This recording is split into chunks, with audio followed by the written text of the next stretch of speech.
All right, get ready, because today we're taking a deep dive into Bitcoin and high finance. Yeah. We're going to be looking at All MicroStrategy. right. They're known for business intelligence software, Yeah. but they're making waves in the crypto world. For sure. Their strategy has everyone talking. Yeah, it's a bold one. They're basically going all in on Bitcoin, and we're here to see if it's pure genius or a really risky gamble. Yeah, that's the big question, isn't it? So what makes it so interesting? Well, I think what makes it so intriguing is just how seriously they're taking this bet. Okay. I mean, they're planning to issue $2 billion Oh, in perpetual preferred shares to build a portfolio wow. that's heavily focused on Bitcoin. $2 billion. That's not just dipping your toes in the water. No. That's like a full-on cannonball Exactly. into the crypto pool. It is, yeah. So for those of us who don't speak Wall Street, Right. can you explain what those are? Sure. So think of these perpetual preferred shares like a bond, but there's no maturity date. Investors receive regular dividend payments as long as the company's around. Got it. But here's the twist. They want to potentially link these dividends to Bitcoin's performance. Interesting. So it's kind of like a way to invest in Bitcoin without actually buying Bitcoin. You could say that, yeah. Pretty interesting concept. It is. But wait a minute. This isn't their first time dabbling in Bitcoin, is it? You're right. They already hold a massive 446,400 Bitcoin. Wow. This new move just takes their investment to a whole new level. Right. They're not just holding Bitcoin, they're aiming to become what some are calling a BTC yield company. Okay, now you have to explain that one. Sure. What is a BTC yield company? Well, it's more nuanced than just, hoping the price of Bitcoin goes up. Okay. Think of it like owning real estate. Okay. You might buy a property and hope its value appreciates. Right. But you can also generate income by renting it out. MicroStrategy wants to generate revenue from their Bitcoin holdings. So it's about more than just the price of Bitcoin going up. Exactly. They want to use it to generate some kind of income. Precisely. Similar to rental income. Yes, very similar. So they're using their Bitcoin to generate a kind of income. Yeah. And these preferred shares are how they're raising the money to buy more. Exactly. The preferred shares provide the capital. Got it. And the dividends paid out are potentially linked to Bitcoin's performance. That creates a unique proposition for investors then. It does. They get the chance to potentially benefit from Bitcoin's growth, but without directly holding the volatile cryptocurrency. Yes, that's the main idea. But that begs the question, how do they actually generate that yield from Bitcoin? Well, that's where things get really interesting. Oh. They're exploring several avenues, including lending their Bitcoin to institutions or participating in decentralized finance protocols. Interesting. These offer interest on cryptocurrency holdings. Okay, so it's kind of like putting your money in a high-yield savings account. Yeah. But instead of dollars, it's Bitcoin.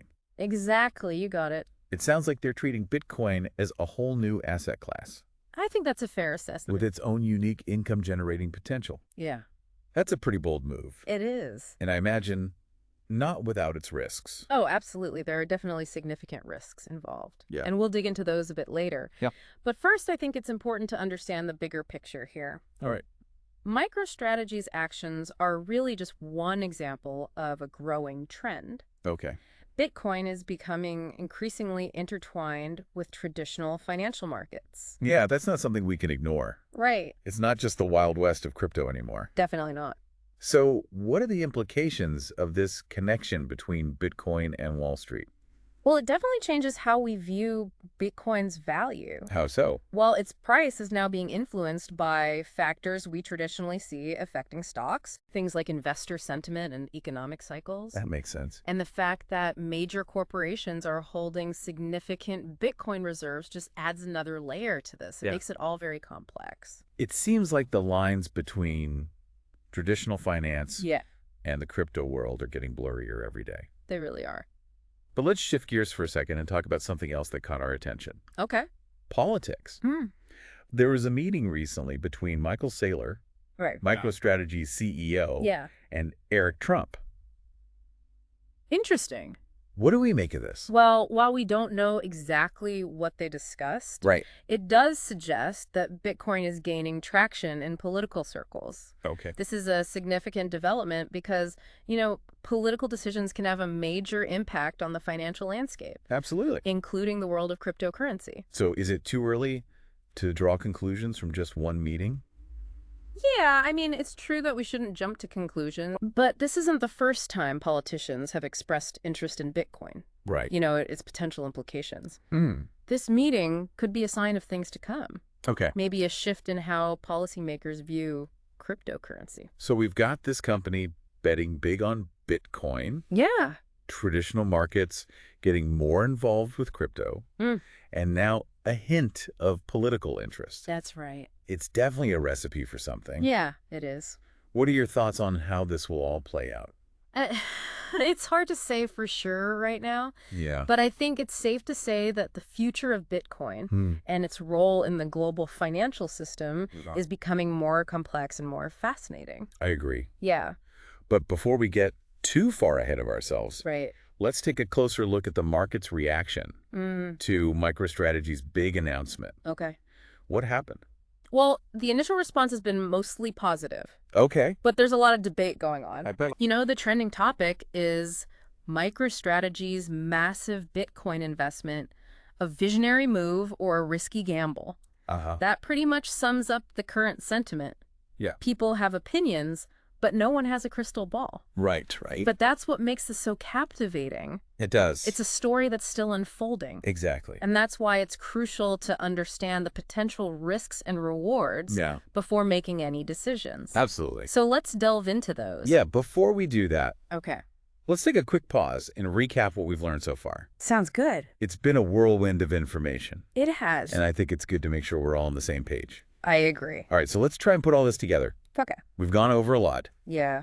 MicroStrategy's big bet, the connection between traditional finance and crypto. Right. It's a lot to process. It is. To recap. Yeah. MicroStrategy is going all in on Bitcoin. They are. And they're not just holding it. They're actually aiming to generate revenue from it, becoming a BTC yield company. Yeah, that's the goal. That whole concept really got me thinking.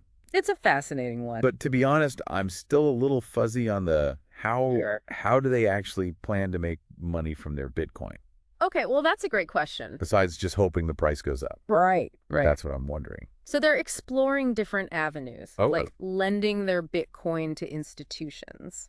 So like a Bitcoin bank. Kind of, yeah. Loaning out their Bitcoin for interest. You could think of it that way. Okay, interesting. They're also considering participating in what are called decentralized finance protocols. And what are those?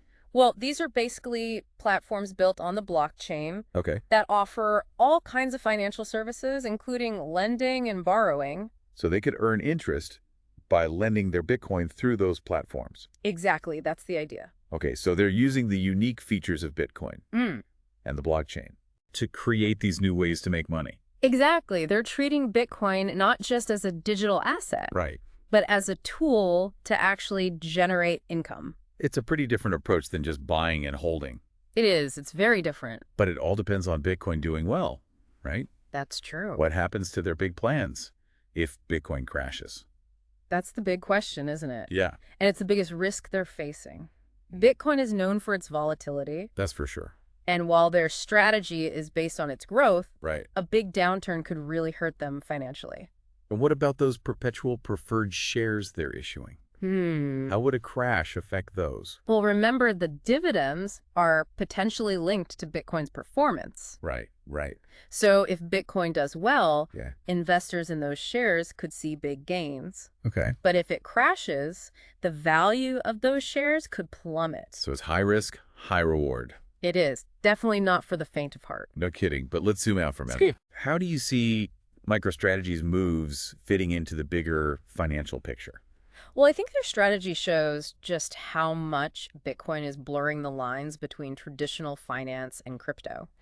They're essentially using tools from the traditional financial world, like preferred shares, to support their investment in a decentralized digital asset. So they're kind of bridging two worlds that used to be completely separate. Exactly. And with companies like MicroStrategy holding so much Bitcoin, it's hard to ignore the impact it's having.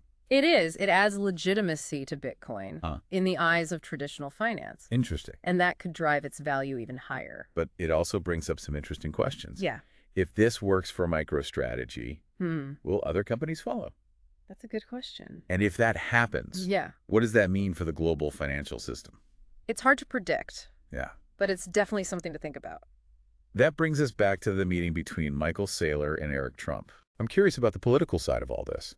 Well, that meeting was pretty secretive. It was. But it does show that Bitcoin is getting attention from politicians. And that could go either way, right? Exactly. It could lead to regulations that are good or bad for Bitcoin. Yeah, regulation could bring stability. Right. Attract more investors. But it could also slow down innovation. It's a double-edged sword, for sure. It is. And it reminds us that the future of Bitcoin is tied to politics. Absolutely. The decisions politicians make could have a huge impact on crypto. For sure. So what about our listeners? The everyday investors. Yeah. The people who aren't Wall Street experts or political insiders. Right. What can they take away from all this? That's a good question. What should they be watching for? Yeah, it's a lot to think about. It is. MicroStrategy's bet. Traditional finance getting involved with crypto. Right. Politics starting to notice. Yeah, it's all connected. It is, but where does this leave the average investor? Yeah. Well, I think the key takeaway is that Bitcoin isn't some fringe investment anymore. Okay. It's not just on the edge of the financial world. It's becoming mainstream, and its influence is growing. Yeah, that's for sure. And whether you're a seasoned investor or just starting to look at crypto, right, this is something you can't ignore. So it's not just about whether or not to buy Bitcoin. No, it's bigger than that. It's about how Bitcoin is changing the whole financial system. Exactly. It's like MicroStrategy's strategy. As crazy as it sounds, yeah, could be a peek into the future of how companies handle their money. What if in a few years, yeah, holding some of your assets in Bitcoin becomes totally normal? That's a pretty wild thought. It is. A total shift in how companies manage their finances. Exactly. And that shift could affect the whole economy. Wow. It could change how we think about risk, investment, even the role of regular currencies. So what advice would you give someone trying to figure this all out? That's a tough one. This new financial world. It's uncharted territory for a lot of people. It is. It's easy to get caught up in the excitement. Right. Or get overwhelmed by how complicated it is. I'd say the best thing you can do is stay curious. Okay. Stay informed. Yeah. And don't be afraid to question what you think you know. It's like the financial world is changing so fast. It really is. You got to be ready to adapt and learn. Exactly. Those who are willing to do that will be the ones who succeed. So a lot of personal responsibility needed. I think so. In a world with so much information out there, you have to be careful, do your research, figure out how to evaluate these new opportunities. So you don't just blindly follow the crowd. Exactly. Or dismiss new ideas without really thinking about them. That could cost you. Yeah, it could. So we've talked a lot about MicroStrategy's approach, but they're not the only ones out there with new ideas, right? Of course not. What other trends should our listeners know about? Well, one that I find really interesting is the growth of what's called decentralized finance, or DeFi. We touched on that earlier. We did, but it's worth highlighting again. These are platforms built on the blockchain that let users access financial services without needing banks or other middlemen. So things like lending, borrowing. Right. All happening directly on the blockchain. Interesting. And because these platforms are decentralized, they often offer more transparency and potentially lower fees compared to traditional financial institutions. So DeFi could be a real game changer. I think it has that potential. Not just for investors. Right. But for the whole financial system. I agree. It's definitely something to watch closely. It is. It is. The landscape is changing so quickly. Yeah. What seems like a crazy idea today could be totally normal tomorrow. I think we've given our listeners a lot to think about today. We have a lot to digest. MicroStrategy's Bitcoin gamble. Traditional finance and decentralized finance coming together. Yeah. The role of politics in all of this. A complex and fascinating story. It is, and it's still being written. That's right, and the best part is, we all get to see this financial revolution unfold. Front row seats. It is, and whether you choose to be an active participant or just watch from the sidelines, one thing's for sure. What's that? The future of finance is going to be anything but boring. Well said, well said. Yeah. And on that note, I think we'll wrap up this deep dive into Bitcoin and high finance. Okay. We hope you found it informative. I hope so. Thought-provoking. Yeah. Maybe even a little bit inspiring. Maybe. Remember, knowledge is power.